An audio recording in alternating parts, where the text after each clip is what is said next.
everyone, and welcome to TLP Reads. My name is Miss Abby, and today we're going to be reading Alexander and the Terrible, Horrible, No Good, Very Bad Day by Judith Viorst. Are you ready? Let's begin. Today we're going to start with some of the vocab words that we'll hear in the story. The first one is the word terrible. Have you heard that word before? Terrible. Can we say it together now? Terrible. Great job, everyone. Terrible means of very poor quality. Terrible. The next word that we'll hear a lot in the story is the word horrible. Have you heard of horrible before? Can we say it together now? Horrible. Great job, everyone. The word horrible means extremely bad or unpleasant. Horrible. The next word on our list is the word scold. Scold. Have you heard that before? Can we say it together now? Scold. Scold means to sternly tell someone that they've said or done something you think is wrong. Scold. Are you ready for our last vocab word? Let's do it. The last word on our list is Australia. Australia. Can you say that with me now? Australia. Great. How many of you have heard of the country Australia before? Awesome. Australia is the 6th largest country in the world, and it's located in the Pacific Ocean. How many of you would want to go to Australia one day? I know I would, and I know Alexander would love to go to Australia too. And he's going to talk about that in the story today. Alexander's also going to talk a lot about what kind of day he's having. And when he does, I encourage you to say it with us. Are you ready? Let's try it. Alexander is having a terrible, horrible, no good, very bad day. Awesome. Anytime he says that in the story, you can say it along with us. Are you ready? Awesome. Let's begin the story of Alexander and the terrible, horrible, no good, very bad day. Awesome. I went to sleep with gum in my mouth, and now there's gum in my hair. And when I got out of bed this morning, I tripped on the skateboard. And by mistake, I dropped my sweater in the sink while the water was running. And I could tell it was going to be a terrible, horrible, no good, very bad day. At breakfast, Anthony found a Corvette Stingray car kit in his breakfast cereal box, and Nick found a junior undercover agent code ring in his breakfast cereal box.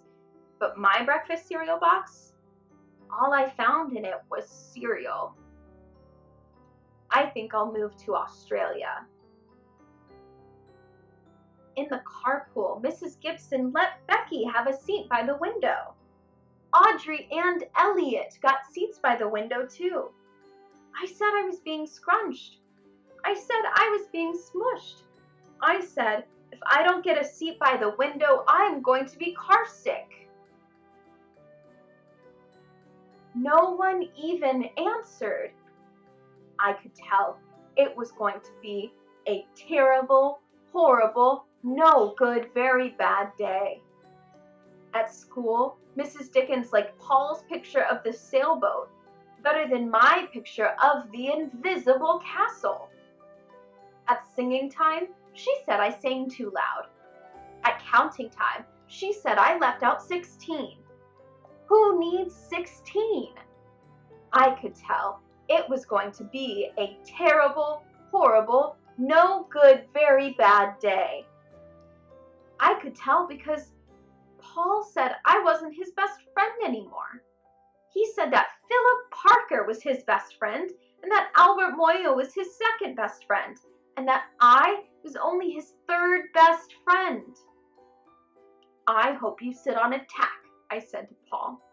I hope the next time you get a double-decker strawberry ice cream cone, the ice cream part falls off the cone part and lands in Australia.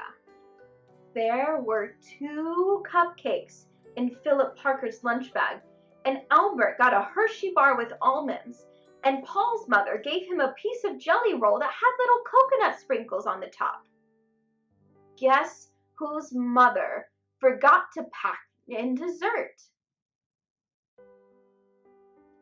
It was a terrible, horrible, no good, very bad day.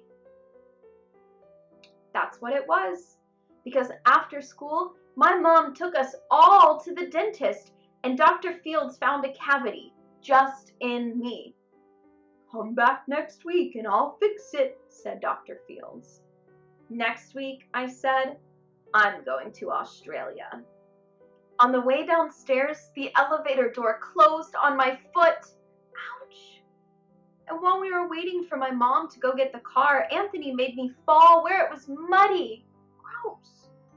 And then, when I started crying because of the mud, Nick said I was a crybaby.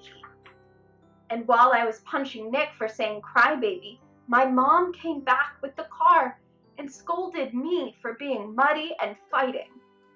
I am having a terrible, horrible, no good, very bad day. I told everybody. No one even answered. So then we went to the shoe store to buy some sneakers. Anthony chose white ones with blue stripes. Nick chose red ones with white stripes. I chose blue ones with red stripes. But then the shoe man said, "We're all sold out." They made me buy plain, old, white ones, but they can't make me wear them. When we picked up my dad at his office, he said I couldn't play with his copying machine, but I forgot. He also said to watch out for the books on his desk, and I was careful as could be. Except for my elbow. He said, "Don't fool around with his phone," but I think I called Australia. My dad said, "Please don't pick him up anymore." It was a terrible, horrible, no good, very bad day. There were lima beans for dinner, and I hate limas. There was kissing on TV, and I hate kissing. Ugh. My bath was too hot. I got soap in my eyes. My marble went down the drain, and I had to wear my railroad train pajamas. I hate my railroad train pajamas. When I went to bed, Nick took back the pillow he said I could keep, and the Mickey Mouse nightlight burned out, and I bit my tongue. The cat wants to sleep with Anthony, not me. It has been a terrible, horrible, no good, very bad day. My mom says some days are just like that. Even in Australia. The end. Thank you guys so much for joining us today for Alexander and the terrible, horrible, no good, very bad day. We'll see you next time and keep reading.